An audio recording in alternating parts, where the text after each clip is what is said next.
इस बार का जो वैकेंसी है आपका एचसीएम का, जो कि सीएपीएफ एचसीएम हो गया है, क्योंकि इसमें जो है सारे डिपार्टमेंट को मिक्स कर दिया गया है। जैसा कि आप सारा देख रहे हैं कि इसमें कितना पोस्ट है, ये सब सारा चीज़ आपने देख लिए होंगे। ऑनलाइन फॉर्म स्टार्ट हो चुका है और आप भरना भी शुरू कर दें। लेकिन मैं बता दूं, यहाँ पे कुछ चीज़ें ध्यान देने की ज़रूरत है, अदरवाइज जो है आपको बहुत बड़ा प्रॉब्लम हो सकता है। क्योंकि यहाँ पे इस बार का जो पूरा मिक्स किया हुआ है, इसमें क्या है कि जब आप सीआरपीएफ का एग्ज़ाम देते हैं और सीआरपीएफ के लिए आप जब जाते हैं एचसी मिनिस्ट्री के लिए, तो उसका पूरा जो है सिस्टम अलग होता है, जबकि वही बीएसएफ में जाते हैं तो अलग होता है। और यहाँ तो अभी सारे चीज़ को मिक्स कर दिया गया है। तो सबसे फर्स्ट तो मैं बता दूं कि जैसे टाइपिंग का जो सिस्टम है और जो रिटर्न एग्जामिनेशन का है, तो आप जब सीआरपीएफ का टेस्ट देते हैं तो वहाँ पे रिटर्न जो जैसा आता है वो ठीक है, लेकिन टाइपिंग के चलते जो है कट ऑफ वहाँ पे थोड़ा सा नीचे हो जाता है, क्योंकि टाइपिंग सीआरपीएफ का बहुत टफ है।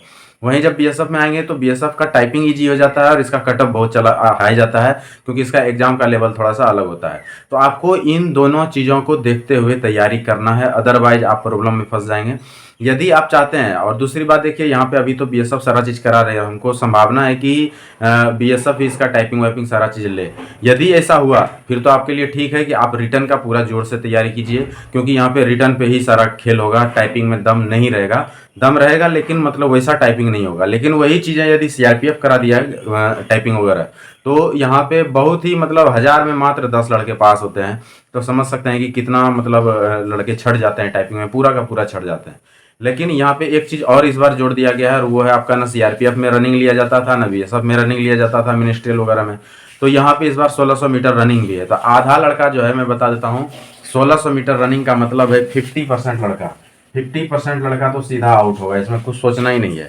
क्योंकि इसमें जो है सभी लड़के फॉर्म भर देते हैं, क्योंकि नॉर्मल चीज़ है, 165 सेंटीमीटर हाइट है, +2 है, कोई साइंस वाइंस ये वो कुछ भी वैसा चीज़ें होता नहीं है, तो इसलिए फॉर्म पूरा भराता है। तो जितना भी फॉर्म भराएगा उसमें, तो मैं बता दूं, पिछले बार बीएसएफ में ही काफ़ी लड़के जो है सिर्फ फॉर्म में रिजेक्ट हो गए थे, और पीएसटी मतलब हाइट वेट चेस्ट इसमें ही हट गए थे। तो यहाँ तो इस बार 1600 मीटर रनिंग दे दिया गया है, तो आधा लड़का इसमें हट जाएगा। तो आपको इसका भी फोकस करना पड़ेगा, क्योंकि सबसे फर्स्ट में आपका रनिंग ही लिया जाएगा। तो ये 3 चीज़ों पे आपको पूरा का पूरा ध्यान है। तो फर्स्ट जो है आपको रनिंग शुरू से स्टार्ट कर देना चाहिए, क्योंकि 1600 मीटर का रनिंग जो है 5 किलोमीटर वाले से थोड़ा अलग होता है। टाइमिंग मात्र 6.5 मिनट का है, तो यहाँ पे आपको दिक्कत हो जाएगा। तो रनिंग जो है आप शुरू कर दीजिए। और जितने भी मिनिस्ट्रियल में जाने वाले लड़के हैं जो टाइपिंग वगैरह करते हैं, बहुत कम लड़के ऐसे होते हैं जो कि रनिंग कर पाते हैं। तो रनिंग के चलते क्या होगा ना, कि जो लड़का की सिर्फ पढ़ाई में ध्यान देता है, रनिंग वनिंग उसका ठीक नहीं है, फिजिकल ठीक नहीं है, तो लड़के पूरे ऐसे ही आउट हो जाएंगे। उसके बाद जिसका कि टाइपिंग भी नहीं करता है, सिर्फ पढ़ाई कर रहे हैं, वो टाइपिंग में फंसेंगे जाके। तो कट ऑफ यहाँ पे बहुत डाउन जाएगा, बहुत नीचे जाएगा। यदि आप अच्छे से तैयारी कर लें तीनों चीज़ का, खास करके रनिंग तो एकदम अभी से शुरू कर दीजिए। और करना कुछ नहीं, सुबह में एक बार, शाम में एक बार रनिंग कीजिए, क्योंकि ज़्यादा समय नहीं लगेगा। जैसे ही फॉर्म पूरा कंप्लीट होगा अगले महीने अगस्त तक में जो है, सॉरी जुलाई तक में फॉर्म का डेट दिया गया है, तो जुलाई तक जैसे ही क्लियर होगा, उसके बाद हो सकता है कि सितंबर अक्टूबर तक आपका सारा चीज़ जो है फिजिकल वगैरह का प्रक्रिया शुरू हो जाएगा। तो समय ज़्यादा नहीं मिलेगा। तो 1600 मीटर का रनिंग आपको तैयारी करने में समय लग जाता है। ये 5 किलोमीटर वाला रेस नहीं है कि लंबा आपको रनिंग करना है, तो शॉर्ट रनिंग है, इसमें जो है टाइम बहुत मायने रखता है। तो इस चीज़ को आप सबसे पहले सही कर लीजिए। उसके बाद जो है टाइपिंग बहुत ज़रूरी है। पर डे आप टाइपिंग अभी से रखिए, एकदम सोचना ही नहीं है कि पहले रिटर्न निकालेंगे फिर हम टाइपिंग करेंगे, नहीं हो पाएगा। इसलिए अभी से टाइपिंग के लिए लग जाइए, यदि आप चाहते हैं कि आपका फाइनल सिलेक्शन हो। और फाइनल सिलेक्शन के तरह अभी से तैयारी शुरू कर दीजिए। पिछले बार जो एग्जामिनेशन हुआ था उसमें जो लड़के आपके अगल बगल के हैं, ये आप खुद दिए हैं, तो आपको पता होगा कि किस तरह का पैटर्न पूछा गया था बीएसएफ एचसीएम में। कंप्यूटर का सबसे हार्ड क्वेश्चन आया था यदि, तो वो कंप्यूटर का था। तो कंप्यूटर पे आप ज़्यादा ध्यान दीजिए, और थोड़ा लॉन्ग क्वेश्चन कंप्यूटर का देखिए। आप यदि सिर्फ एब्रीवेशन या शॉर्ट की ये सब चीज़ देखते हैं और छोटा छोटा क्वेश्चन पढ़ेंगे तो आप फंस जाएंगे आप। तो इसलिए लॉन्ग क्वेश्चन पढ़िए, प्लस थोड़ा थ्रोली मतलब ज़्यादा पढ़िए कंप्यूटर के बारे में। यदि आप पूरा बुक अच्छे से पढ़ जाते हैं, जैसे लुसेंट वगैरह का कॉम्पिटेटिव का जो आता है, या फिर और भी बहुत सारे प्रकाशन है, वो आपकी इच्छा है, अच्छा सा कोई भी आप ले सकते हैं। तो कंप्यूटर यदि अच्छा से देख लेते हैं, क्योंकि सारे 20 नंबर का कंप्यूटर है, 20 का क्लेरिकल एप्टीट्यूड है, ये सब चीज़ आप यदि देखना चाहते हैं तो मेरा पहले का वीडियो 20 पे है कि क्लेरिकल एप्टीट्यूड कैसा आता है, तो वो सारा चीज़ आप देख लें। लेकिन अभी जो है क्लेरिकल को भी मिक्स कर दिया गया है, पूरा क्लेरिकल नहीं पूछा जाता है, उसमें रीजनिंग भी पूछ देता है, कुछ इंग्लिश का क्वेश्चन डाल दिया जाता है, कुछ जीके भी मिक्स कर देता है। तो इस तरह से आपको तैयारी करना पड़ेगा। मैथ्स और रीजनिंग जो कि आपका कंप्लीट नंबर 100% देने वाला है, इस पर पूरा फोकस करें।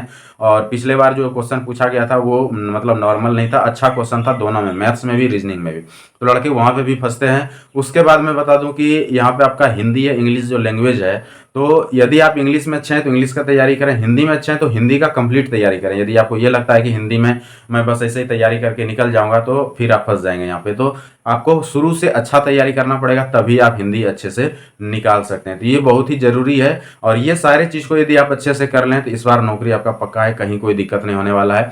तो इन सभी चीज़ों को ध्यान में रखते हुए आपका तैयारी होना चाहिए, अदरवाइज आपको दिक्कत आ जाएगा। और इस बार जो वैकेंसी आया है ये कंबाइंड वैकेंसी है, ऐसा वैकेंसी बहुत कम आता है कि फर्स्ट बार इस बार दिया गया है, कम क्या अभी तक तो आया ही नहीं था।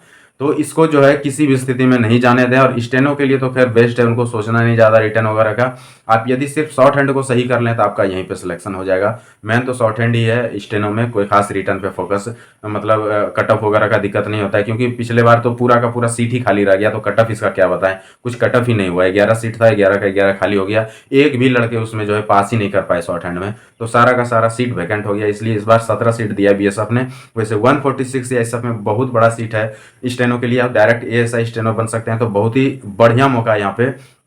शॉर्ट हैंड में रात दिन एक करके मेहनत कीजिए। आप ज़्यादा फोकस थोड़ा रनिंग पे तो करना पड़ेगा, सबके लिए कॉमन है, लेकिन आपको रिटर्न पे ज़्यादा फोकस करने की जरूरत नहीं। फिर भी अपना तैयारी करते रहिए, लेकिन शॉर्ट हैंड पे ज़्यादा से ज़्यादा, मतलब आप जो है 70% शॉर्ट हैंड पे ध्यान दें, 15% आप जो है रनिंग पे ध्यान दें, और 15% जो है आप अपने रिटर्न पे ध्यान दें। बस 70% ध्यान आपको सिर्फ और सिर्फ शॉर्ट हैंड पे देना है, यदि आप चाहते हैं कि इसमें एएसआई और आपको 1 स्टार यदि चाहते हैं।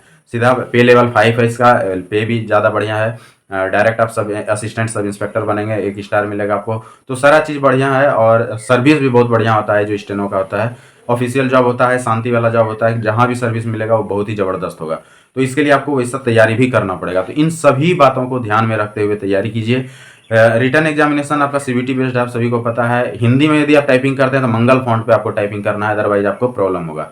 तो इन 3 चीज़ पे जो मेन फोकस करना है कि सबसे फर्स्ट में आपको फिजिकल, जो मिनिस्ट्रियल के लड़के हैं वो तो सबसे फर्स्ट फिजिकल पे पूरा ध्यान दीजिए। उसके बाद आपको रिटर्न पे भी ध्यान देना है, टाइपिंग पे भी ध्यान देना है। तो इन तीनों चीज़ पे ज़्यादा से ज़्यादा फोकस कीजिए, अदरवाइज आपको प्रॉब्लम हो सकता है। अभी देखते हैं कि ये थोड़ा पता करना पड़ेगा कि आपका टाइपिंग एक्चुअल में कहाँ लिया जाएगा। यदि ऐसा कर दिया कि किसी का बीएसएफ में, किसी का सीआरपीएफ में, फिर तो सीआरपीएफ वाले का तो कहानी खत्म है, यहाँ पे बहुत दिक्कत होने वाला है। और यदि कोई फिक्स किया गया है कि टाइपिंग इस डिपार्टमेंट के द्वारा लिया जाएगा, फिजिकल इस डिपार्टमेंट के द्वारा लिया जाएगा, रिटर्न इस डिपार्टमेंट के लिए द्वारा लिया जाएगा, तो फिर क्लियर हो जाएगा। तो ये सब चीज़ ऐसे ही क्लियर होता है, ये सब चीज़ आपको जानकारी देते रहेंगे। और रात दिन एक करके मेहनत कीजिए, बहुत ज़बरदस्त वैकेंसी है, ऐसा वैकेंसी बहुत कम आता है, ऑफिशियल जॉब है, भीड़ ज़्यादा नहीं होता है, रनिंग भी है। मतलब ये ऐसा वैकेंसी है कि वो सभी लड़के इसमें आ सकते हैं जो हल्का फिजिकली फिट भी हैं, थोड़ा पढ़ाई में कमज़ोर भी हैं, टाइपिंग वगैरह थोड़ा कर लेते हैं। तो उनके लिए, जैसे एसएससी में आप जाते हैं डायरेक्ट, एसएससी सीजीएल है, सीएचएसएल है, ये सब में जाते हैं तो कंप्लीट फोकस सिर्फ और सिर्फ रिटर्न पे पड़ जाता है वहाँ पे। तो पूरा का पूरा लड़का रिटर्न वाले आते हैं, जिनका कि रिटर्न में बहुत दमदार वो है। लेकिन वो लड़के भी यहाँ के फंस जाएंगे, कोई बड़ी बात नहीं, क्योंकि यहाँ रनिंग निकालना पड़ेगा, फिर यहाँ टाइपिंग भी निकालना पड़ेगा। तो इस सब के लिए यहाँ पे यदि आपका थोड़ा सा रिटर्न कमजोर भी है तो ये सर्विस आप निकाल सकते हैं। और यदि सैलरी वगैरह का बात करें तो सैलरी उसके बराबर ही है यहाँ पे। तो बहुत ही अच्छा चीज़ है, फैसिलिटी वैसिलिटी सारा चीज़ है, उस पर भी मैं वीडियो बनाऊंगा। यदि चाहते हैं आप तो कमेंट्स कर सकते हैं। इसके अलावा कुछ भी जानकारी चाहिए तो आप कमेंट्स कीजिएगा। वीडियो अच्छा लगा तो लाइक करें, सब्सक्राइब जरूर कर दें इस चैनल को। ऐसा वीडियो मैं आप लोगों के लिए लेके आते रहूँगा। आज के लिए इतना ही, थैंक यू, धन्यवाद।